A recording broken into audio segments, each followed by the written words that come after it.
This is Lauren. This is Trey. And this is the Partnership Podcast.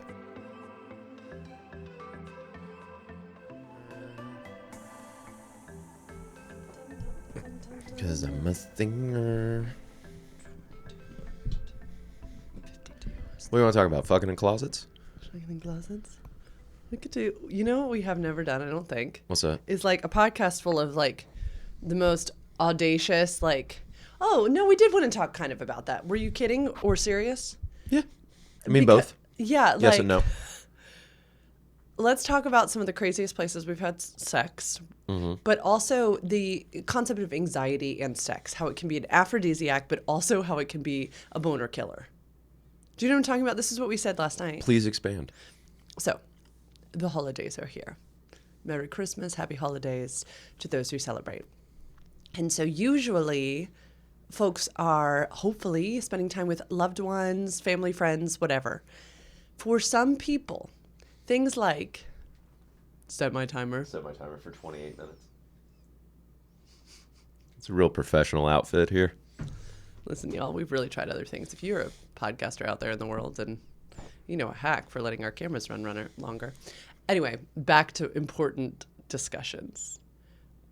For some people, things like being back in their childhood bedroom, being in a house that they're sharing with a ton of family, knowing that their friends are in the next room playing a card game, are huge, huge turn-ons. They allow the individual to play with violating prohibitions, to play with the naughtiness factor. For others, it is the biggest turn off, because for them, it's connected to childhood, or it's connected to stress, or the fact that someone could come bursting in the room at any time or call for them is not a turn on. It is a big turn off. There have been entire studies done on like the scale of from when it goes to exciting to not exciting anymore. So I would like you to share with us. What's Jack Moran's opposite plus attraction? Attraction equals... plus obstacle equals excitement. Attraction plus obstacle equals excitement. Mm-hmm. So for many people, this is like, oh my God, so fun, an obstacle. For many people, this is no, right? Like they are not in their sexy when they're with family or friends and they're thinking of the turkey that's got to be cooked. And no, not a big thing. What camp do you fall in? And then we can ask me the same question. And then we can talk about some times in which we have titrated some anxiety into sexual experiences and whether they were good or bad. Why are you smirking like that? First, I don't know. One. The giggles. What does titrate mean? Oh, I like the word titrate. To add small amounts at a time over a period of time to change the substance of something. So Cool. It's a chemical term, like a biology term. You would titrate, you would squeeze a little of the dropper into your potion and you would see how it changes that dynamic. And then you would take notes and then you would squeeze a little bit more and you'd see how it changes the dynamic. It makes me want to watch Hocus Pocus. Yeah. So you can titrate anxiety. You could put like a drop of anxiety in. Oh, that was fun. Maybe we should do a drop more. Drop more. And ooh, a little bit more, drop more. Oh, no, too much. I like it. And then bummer, now we've gone and I'm too anxious and I'm not longer aroused. Been there. We've all been there. Okay, what was your question again, baby?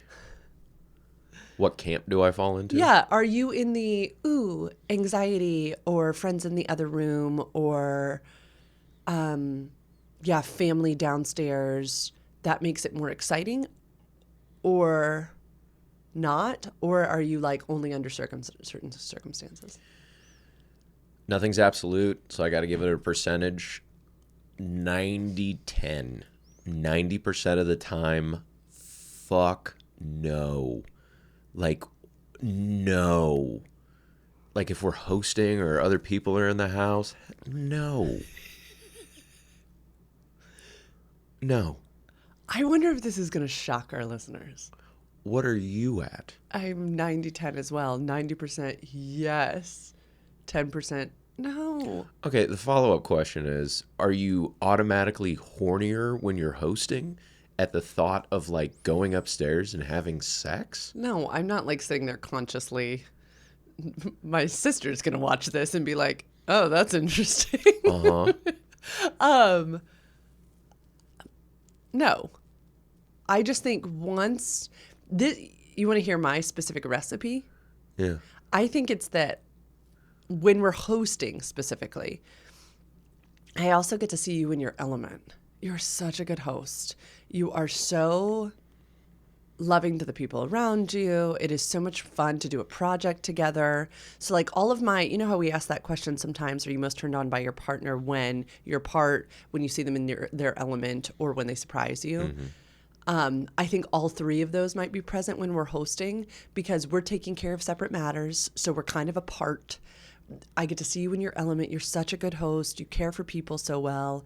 Then you surprise me because there's always like something new you do. I learn something new about you when we're with others. Always. So I think it's that. Then I think, it's like we have to be quiet That's hot. element. Like quiet sex. Okay, so the 10% of the time that I can think of, say where we're like in the public, is we have a favorite hotel, and we've snuck around like their banquets or their like meeting rooms and stuff, and we've found open rooms. Yeah, we haven't like broken and entered. No, we haven't B&E'd. And also, if you're like an authority figure watching this, no questions, lawyer. And so that's been really, really sexy, where we've been in like a conference room by ourselves. In a dark corner. Yeah, in a dark corner, and the thought of like someone else walking in is not exactly, it's anxiety provoking for sure. It's not a turn on, the thought of someone else coming into the room, but like the what's the word I'm looking for? It's definitely a prohibition, where it's definitely like we shouldn't be doing this, and that's hot. Yes. That's like the 10% that it falls into me. And I wonder if for you it's because we're in a place, I mean, sometimes where people don't know it, like it's almost, there's a little bit of anonymity too. It's not at home. Correct. Yeah. I wonder if that's like a piece that helps make it a little Like more we've delicious. snuck into bathrooms before. Yeah. And Oh my God.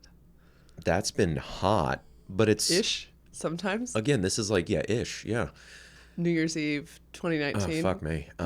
It was gross. It was disgusting. Tell the audience what happened. It was just because you told me you had a fan. This is when we just met. We had known each other for like a month or two, and you told me you had a fantasy of like going into the bathroom. So I took you into the bathroom of like a hotel, and it's a hotel that I was pretty familiar with. Mm-hmm.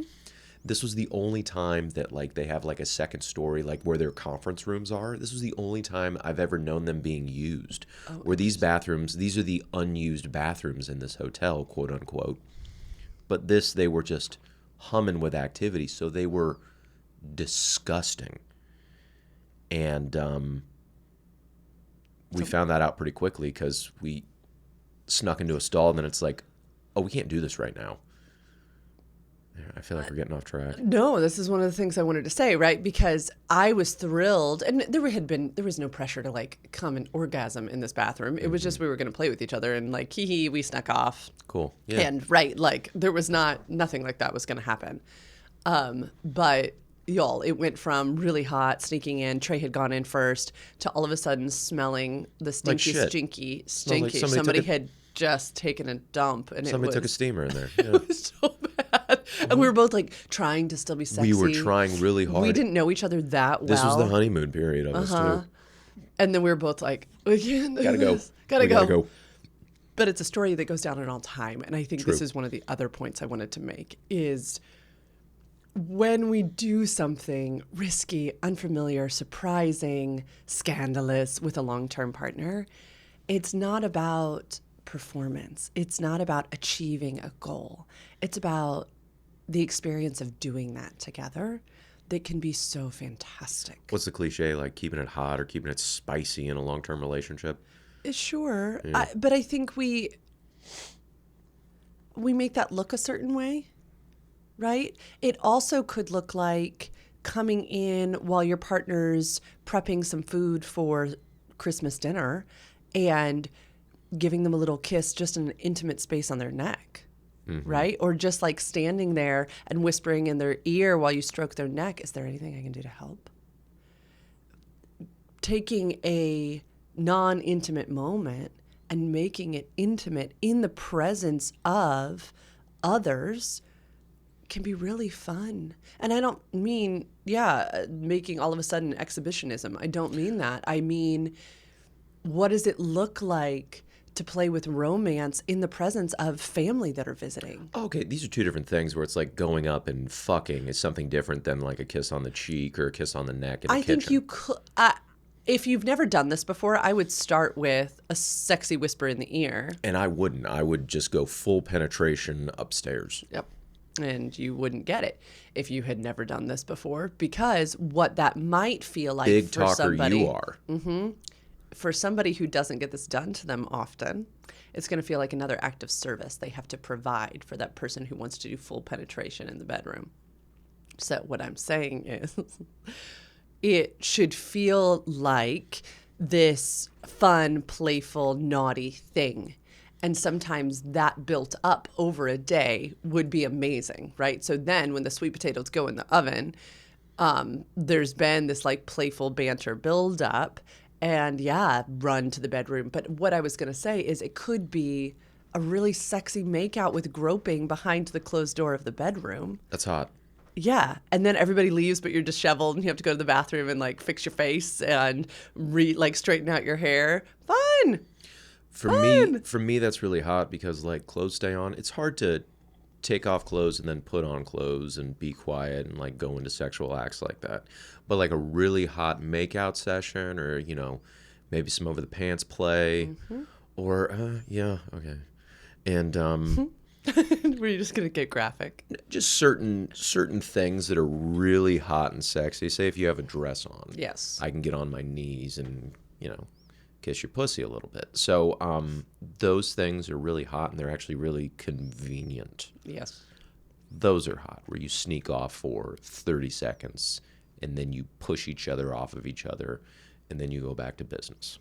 Yes. You go back to hosting. Yeah, that's really hot.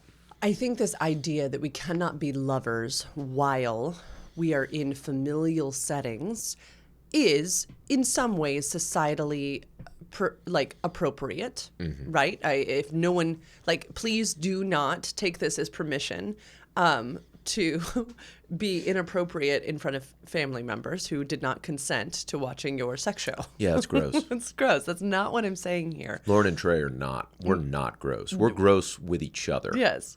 What I am saying is feel into how titrating some eroticism into your holiday plans could keep you embodied, could keep things in perspective, could allow you to break out of old familial roles. Sometimes when we visit family, we slide right back into like birth order with siblings, or we start to resent our parents like we did when we were kids.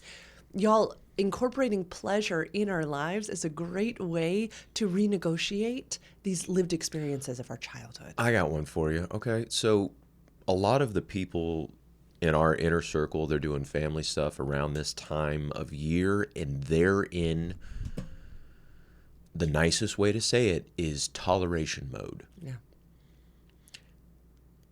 Yeah. How do you make time for these little kind of lovely little romantic, sexy interactions with your person in toleration mode? Take that, sex therapist. Well, go to sexedforyou.com. Or sex educator. /free consult. You want some coffee? Not right now. Fast and loose right now. It's the holidays, people. I'm going to Go get to high in like sexedforyou.com 45 /free minutes. consult, because we should be talking about why you are spending your holidays outside of consent. It's 8:36 in the morning. I'm going to get stoned before 10. Sorry, baby. Merry Go Christmas. ahead. I love that you brought this up. When we're in tolerate, and some of us, it is non-consensual, yes, and some of us feel that we have no choice in this matter. And so I want to extend empathy to all of those who are with family members or loved ones this Christmas who feel they have no other choice. So I just want to give that there. We can tend to do more non-consensual stuff because we feel taken advantage of. And so then we're like, well, I'll just stay here. Like now I'll just serve non-consensually too. And I'll just martyr and I'll just do all of this stuff. So I'd check yourself, just because you have to tolerate in one area doesn't mean you have to tolerate in all areas. And so, look at this time that you have scheduled with family and say, I need to go take a nap now. And maybe that nap is not a nap. Maybe it is a beautiful masturbatory session, or maybe that nap is not a nap solo. Maybe that nap is a nap with your partner and you just do skin to skin. I want to also say that that's why I wanted to do this podcast because for some people, it is really fun to introduce some sexy time when they're with family. For some people, no. So maybe what you need and want and desire is a nap in the middle of the day where you co-regulate your breath with a partner. Or maybe you have a favorite sibling who also has done the work, and so you want to take a walk with them once a day. Baby, can you go into co-regulation of breath? So I think that's our favorite things that we do. I think that's like a real kind of a magical quick little tool. I think it only works if you trust your person's center, your partner's center. Yeah. So this is a hybrid exercise that I have melded from an old tantric principle of a nurturing breath exercise combined with a co-regulation tool. For those unfamiliar, there is auto-regulation, self-regulation, and co-regulation. And there are times for auto-regulation, which is like zoning out on your phone. And there are times for self-regulation, which would be meditation, taking yourself on a walk, that type of stuff. Singing, like just really being in self. Then there are times for co-regulation. And Trey and I, this is the breath practice that we do often, sometimes even without saying, let's do a breath practice. I think we did it yesterday? A couple of days ago. When I came down and straddled you in the basement. We're doing a big hug or that type of thing in the morning, and one of us takes a deep breath, and then the other one kind of gets on their, I don't know, there's a roller coaster, so the other one gets on their track. Yeah. And then you just breathe together. This isn't... It's not arousal. This not meant isn't to be sexual. inviting arousal. This is literally like a regulatory thing.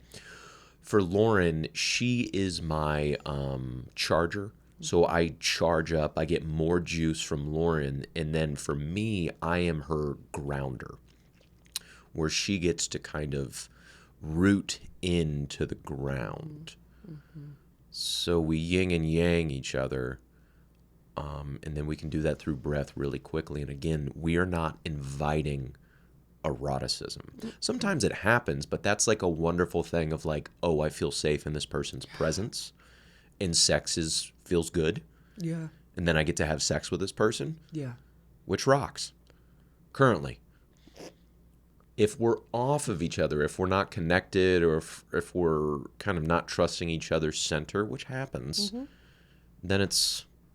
We're trying to kind of get back on the same page, where sex is further away or arousal is further away if we're off. And we've used it in all sorts of ways.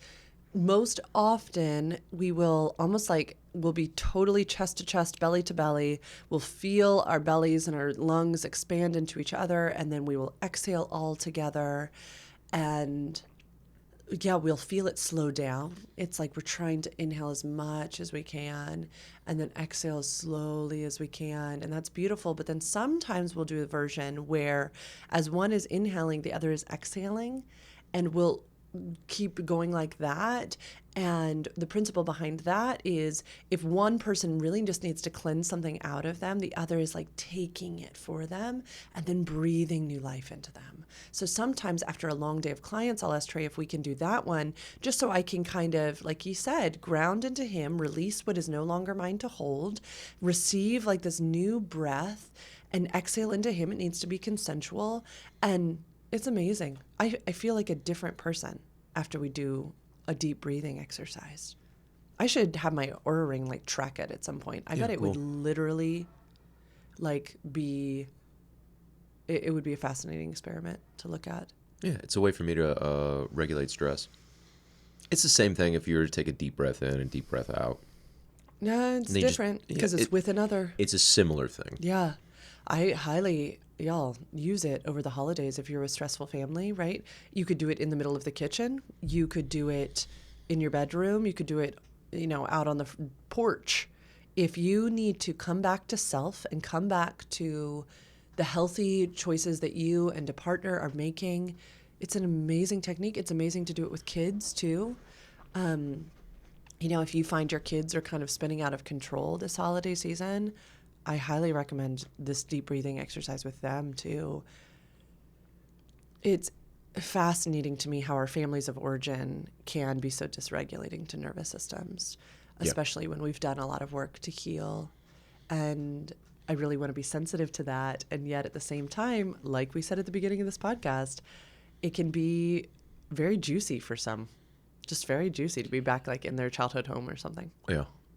Yeah, it's not so funny, I wanted to say that, but it's a noticing that you and me, we spend with our immediate family the people that we want to spend time with. Where I don't spend any time with my immediate family, like my mom or my dad. Yeah, my father and I have been in a Cold War since 2021 over nothing.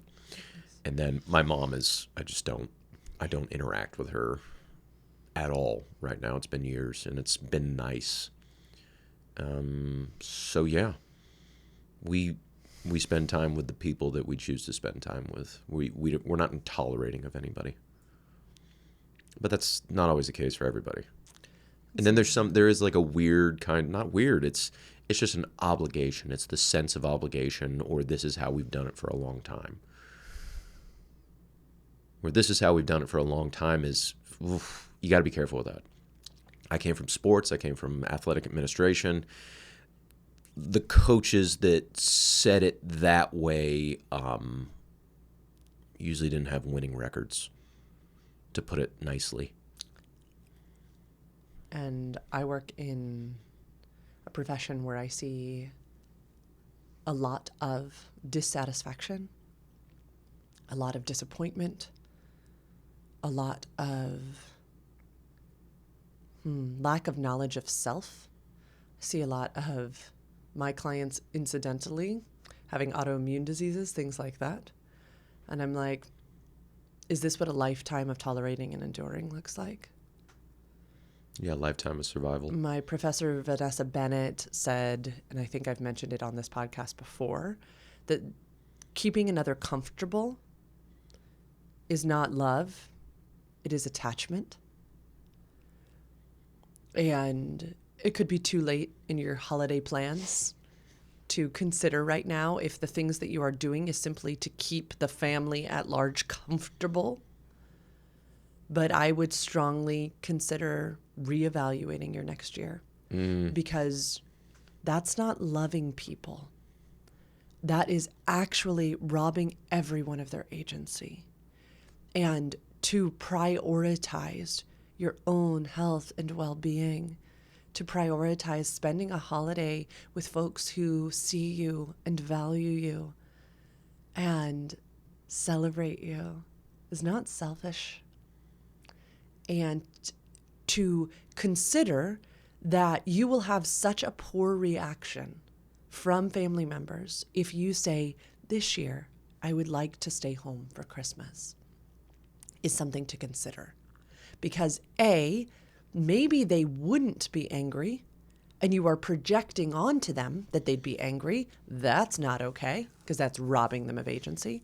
Or B, maybe they will react horribly, and I would then ask, is that a healthy relationship to have in your life? Both of those pieces of data would be fascinating to have. That's what I offer, but not for this year, for next year. Maybe this year, while you're listening to this podcast, while your family is about to come over, consider how you find your nervous system. Do you find your nervous system in a place of excitement and groundedness? And maybe you're a little tired. We were talking about this last night. I stayed up late decorating and drinking eggnog with one of my dearest friends in the world. And we were like, snored a lot last night. I snored a lot because I drank eggnog and whiskey. She has a drinking problem. And we were like, that was a choice. And it was fun. It was super fun. And it was wonderful. And I laughed super hard. And yeah, there are some choices that we make around the holidays that maybe we wouldn't make on an average day because we were prioritizing sleep or whatever. But it brought me so much joy. Are the decisions you're making this holiday season and into the new year bringing you joy, adding to your life, grounding you, centering you? Because if not, you're probably doing some level of tolerating and enduring or martyrdom. And I don't know. I don't know how you feel about that. But yeah, we've worked really hard not to prioritize